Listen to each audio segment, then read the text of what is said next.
Hello everyone.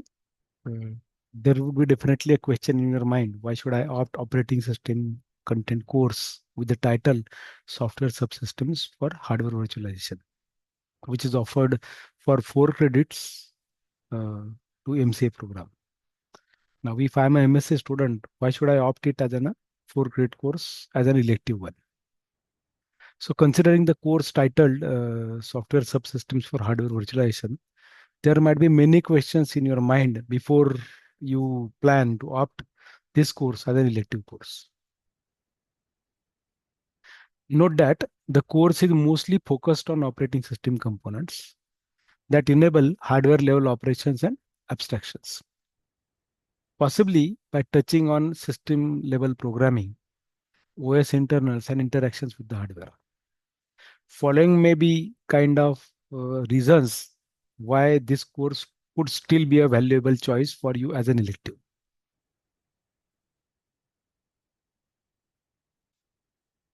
So deep dive into OS subsystems.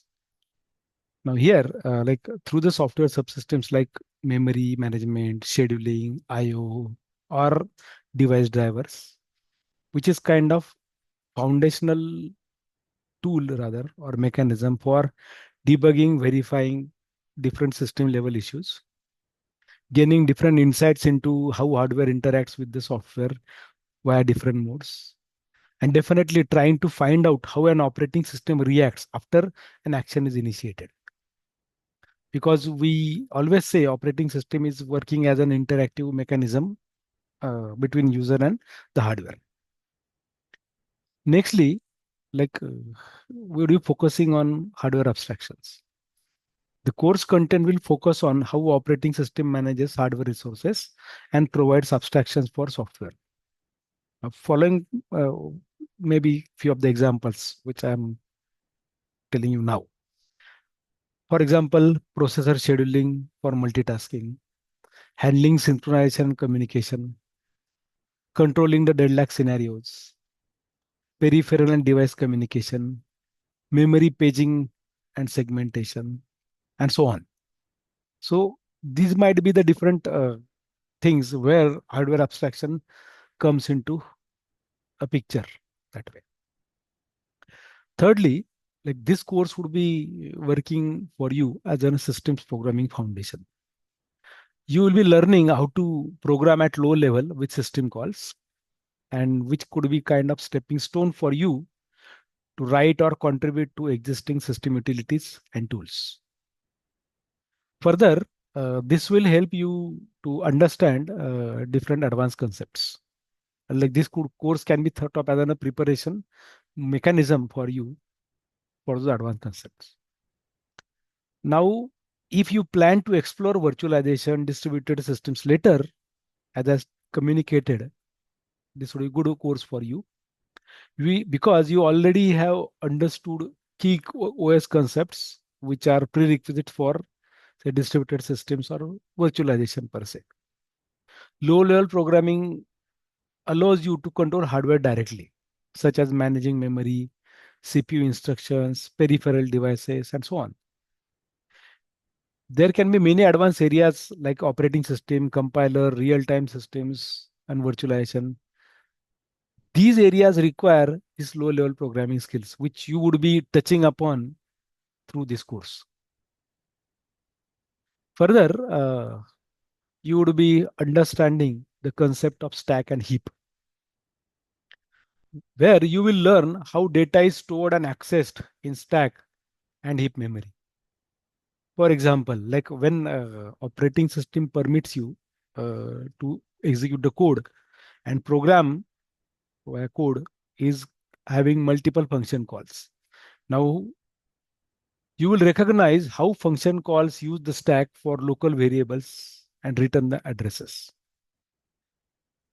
Nextly, like you will understand how system calls work. Like in some operating systems, they are referred as interrupts as well. Like for example, Windows. In Linux flavor, we do call it them as system calls. So here you will learn how programs communicate with the operating system for tasks like file IO, process management, and so on. Even probably device management.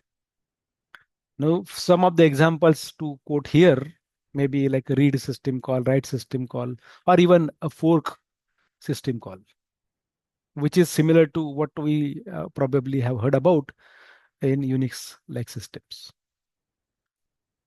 So, what exactly this syllabus is? So, it is emphasize the complete emphasis would be on OS components like process management, memory systems, device drivers, or device how to write device drivers, and so on. It's still highly relevant for many of the technical domains that you may have. So if you're sure what are your goals, then this course will likely to provide you a solid understanding of how software interacts with hardware through operating systems, which is a critical skill for many advanced technical roles. If you are interested in OS internals, system programming, hardware, uh, or probably software interaction, then this course is an excellent fit for you. Now, while we are learning this course, you will learn different tools. Will be using different tools on Ubuntu platform, Linux Ubuntu platform, as in a case. So you'll be learning multiple binary utilities, bin utils, or part of compiler tool chain, which are mostly used by the system programmers, and we will be touching upon them. And we'll learn few professional tools rather, which are used by industry to work with the different software programs. And like they definitely are coordinating with operating system to give you good understanding of whether your programs are efficiently written or not. Now, to achieve these, like to learn these things, or to achieve the goals that you might have in your mind, rather, before opting this course, rather, there are some prerequisites. Like, for example, you should know C programming very well. Okay, definitely I would be using Ubuntu. So ultimately, it is mandatory requirement for you to know C programming. Even if you are not good with C programming, it's okay. But at least you should know how exactly the C program is to be written and so on. And you are having ample time, say 10 days rather, to prepare for those programming skills. Now, like this course would be conducted regularly as per the schedule. The course contains lecture material which I would be using, I would be referring you via different modes, will be made available on Campus Moodle platform. And all supporting videos would be made available on this channel, okay, through the playlist. So I'll be communicating definitely about it from time to time. Hope to see you as a registered student for this course. Thank you.